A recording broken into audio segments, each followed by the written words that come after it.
Hello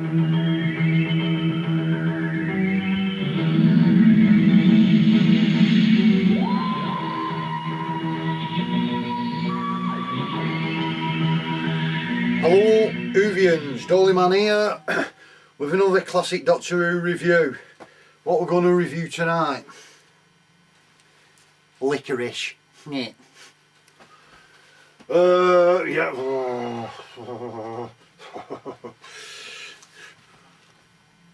Terror of the Autons, yeah. I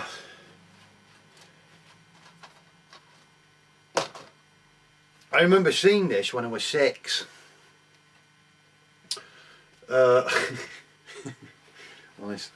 Right, basic plot.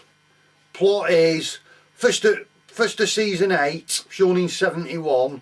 This is the first appearance of the Master, yeah, played by the late great Roger Delgado. You must listen to me with eyes. He's a renegade Time Lord, yeah. Lands on Earth. Kidnaps the last remaining nesting plastic consciousness thing. It's like a sequel to Spearhead from Space because the Autons are in it again, and he plans for kind of take over the world using the plastic that the Autons can do. Luckily for humankind, Doctor Who's on hand with his new assistant, sexy assistant, Jo Grant, played by Katie Manning, yeah. She were hotter, weren't she? You know, I mean, come on. One of the sexiest Doctor Who companions, no doubt about it. So, yeah, that's the basic plot. What did I think?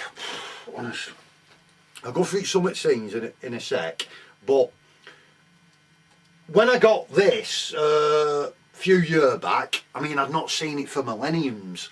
And I thought, I remember it being pretty spooky and scary. And I've even put a quote on top of my video, I'm not of my DVD, by Chris Dunk, who put, I still think today that this is the most frightening Doctor Who story I have ever seen. Yeah. And it was certainly scary when I was 6. And then a few years back when I got it, I thought, will it still be scary, or will it just, I'll watch this honest and think it's pretty crap. So I watched it a few years back, still scary, still got it, and I've just watched it again for this review. Still spooky, it's still got it. It could well be the scariest one.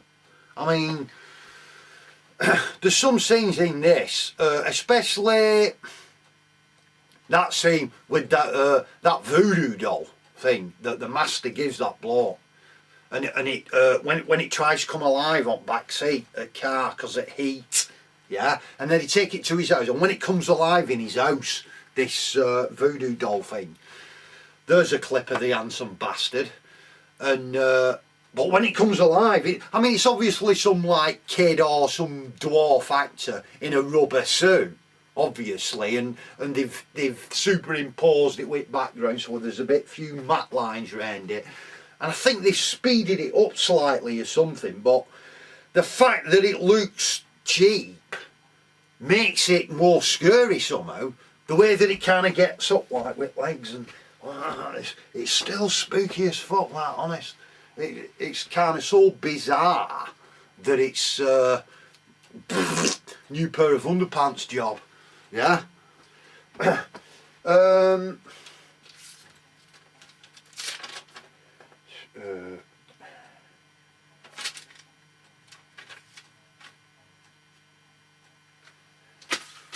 Yeah, there's also that scene with the guy who gets suffocated by the plastic chair, you know, you know, no mercy, yeah. And there's also that scene as well, the way that the Autons have got them big mask things on, you know, just with grinning faces, like, you know, and I remember them giving out them daffodils, and one that attacked Jo, right across face, and she can't breathe, quick, get it off, bastard. That were pretty spooky. And that scene as well, where they're in the back of the car with the cops, the cops rescue them, and then it's got Jo and Doctor in back, no music, all you hear it background, you know, background's going past, and all you hear is sound at cat as they're talking, like, you know. But it doesn't cut to police, it never shows them, and you're thinking, you know, why are they not talking to police, or why is it not showing them, whatever. So they're just speaking, like, you know, and then just, hey, we've gone past thing, so doctor, hey you cop, Mr. Cop, like, you know, what's going on? He turns around and he rips his face, and it's a fucking Auton. And that's the cliffhanger, I think, at the end of episode 3, I think. And it was murder for a week. Wait, oh shit. No, it's like, you can't trust cops now, you know, undermining authority completely. So, yeah, and when they break out and they're shooting them, and they're falling down ill, these policemen Auton, and then getting up and coming back, can't kill them. You know, it's like an early precursor of the kind of Terminator, you know, so that's kind of, can't stop them, spooky as fuck. So, you've got, like, evil voodoo dolls, people being suffocated with plastic, Auton cops completely undermining authority, you know. This is how hard you had been in the 1970s when you were growing up, because it's like in the 70s they just didn't give a fuck. And I think seriously that if that was shown now on, say, peak viewing Saturday night, 7 o'clock, there'd be complaints, I'm telling you, because I think the 70s Doctor Who in some adventures is a different animal than today's stuff. Yeah, it's fucking well spooky. And the electronic music as well, and stuff like this. The only implausibility is, spoiler, at the end when he persuades the master that, oh no, you'll be a prisoner at Autons as well, so help me get rid of them. Oh, okay then, you know, bollocks.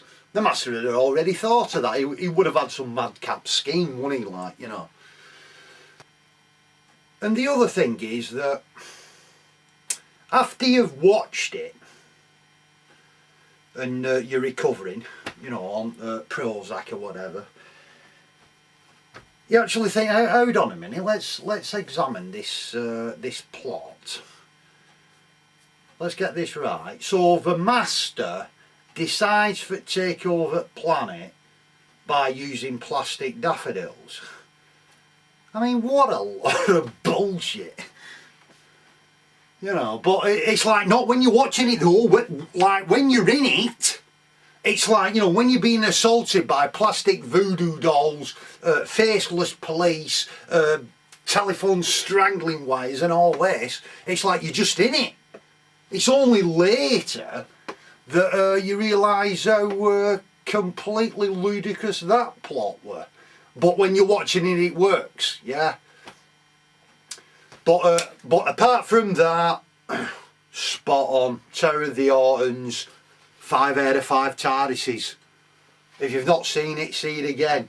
If you've never seen it, telling that voodoo doll thing, like, you know, waking up, it's like fucking. So yeah, I could agree with Chris Dunk there. Most frightening Doctor Who story ever, easily. Yeah, so it's highly recommended, Terror at Autons, but don't watch it late at night or you might crap your pants. Yeah, so that's it, and hope you enjoyed it, and see you later.